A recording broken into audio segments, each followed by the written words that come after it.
Ardal nis dim mwg na tes, mae'r pobl da yn gweud wes. And down below maen nhw'n gweud gadics am y lle yn llawn o English freaks.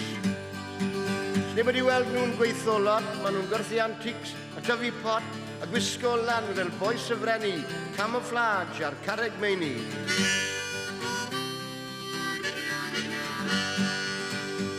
Sa'n gweud I fod yn mynd rhy fynich na torri hedd cymdogion Grymych. Cyfoeth yr ardal yn edrych lan, maen nhw'n prynu hen crocs, hen caravans a hefyd dim bwyta lot, ambell taten, hen sialot, a gweithio hefyd cawl heb cig, llon iddi'r defyd lan yn y grig.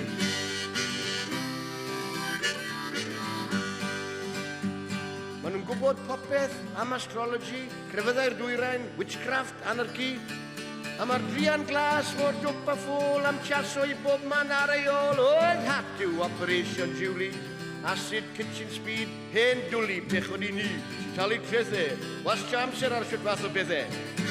Mi'n efferi.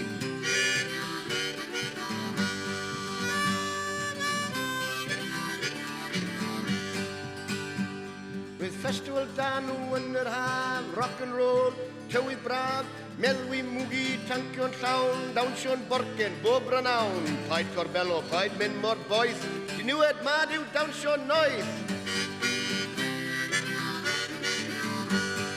Tiethau'n fflachio yn yr hael, cael dy gorfflawr yn y gwair.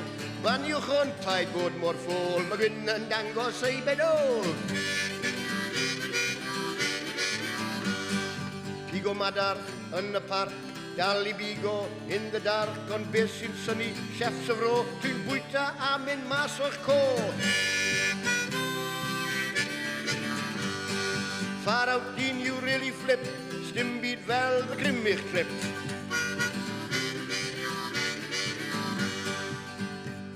Yn y butchers neithwr, wedd rhyw foi, aelod brwd o'r pys convoi.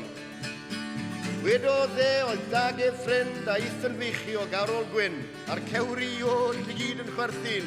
Pan ffeiniodd Gwynfor fod e'n perthyn un o'r hippies, noeth y ffair, mae wedi enwi'r babi gwair.